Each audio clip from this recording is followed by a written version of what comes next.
El que sí ha variat absolutament, per qüestions legals de la planta judicial, és totes les distribucions s'han hagut de redefinir de dalt a baix. Tot això és un tema clau. S'ha hagut de redefinir, evidentment, el vestíbul, perquè, evidentment, amb els fluxes de ciutadans i funcionaris que podien entrar aquí, diguéssim, veiem clar que el del primer projecte havia quedat segurament una mica coix, i amb l'entrada a treballar de l'equip de B720, evidentment, va ser una aportació, diguéssim, fonamental per resoldre sobretot aquests accessos i aquests vestíbuls que realment quedaven una mica curts amb les previsions que hi havia, evidentment, del projecte del 2007-2009. Evidentment, aquest projecte, el president de l'Audiència ha parlat de 50 anys. En principi, la previsió que tenim nosaltres o que se'ns ha donat des del departament és la previsió d'afluència de ciutadans amb un creixement fins ara fins a l'any 40, que evidentment són 14 anys per endavant. Hi ha hagut, és a dir, del primer edifici en aquest segon, l'edifici ha crescut en metres quadrats perquè hi havia una planta que no construíem, s'ha crescut amb uns 2.000 i pico de metres més, i per tant aquests han passat directament a reserves. És a dir, ja hi havia 2.000 metres, però clar, amb el creixement ordinari s'havien perdut 1.000, però n'hem incrementat 2.000 més els 1.000 que ens queden aproximadament uns 3.000 metres de superfície de reserva per creixements.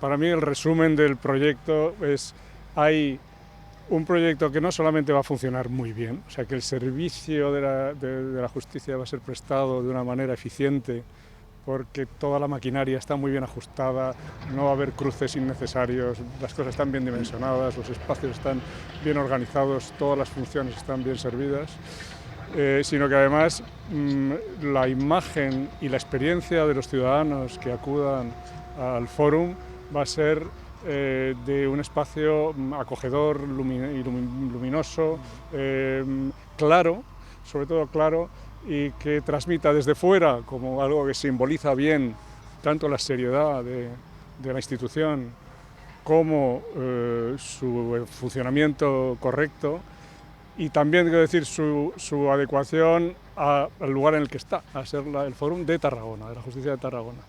Y la conjunción de los dos grandes objetivos creemos sinceramente que ha sido logrado con el proyecto que se va a ejecutar ahora. L'edifici és un edifici dens, diguéssim, té una densitat màxima i, diguéssim, funciona amb 3 cossos.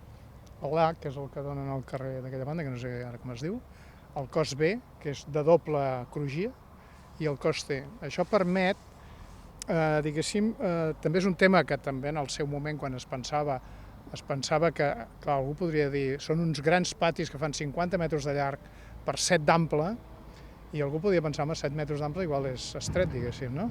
Però jo crec que forma part. Nosaltres que, jo soc de Barcelona, i quan baixes aquí a Tarragona notes que hi ha molta més llum del que hi ha a Barcelona, no? I llavors penses, però els carrers de la ciutat antiga de Tarragona, quina mida tenen? Però segurament tenen aquesta mida o menys. I en canvi la quantitat de llum que té és com agradable i reconeixible, no? I això ens semblava que era un valor que s'afegia, no? Per entendre aquest esquema de 3 cossos amb uns grans patis al mig, no? Que a més, i llavors també, això també forma, diguéssim, facilita que l'edifici té molta façana. O sigui, és a dir, també és un tema de programa, és a dir, en el programa se'ns demanava molta superfície de despatxos, perquè tot el sistema judicial funciona molt amb despatxos, encara que se n'han reduït, se'n demanaven molts, i amb aquest sistema diguéssim, tenim com 2, 4, 6 façanes que permet, diguéssim, atendre aquesta necessitat de llum i ventilació. La ventilació serà induïda, però que permet aquesta quantitat de llum que pugui permetre o que disfrutaran els que usin l'edifici. Entenc que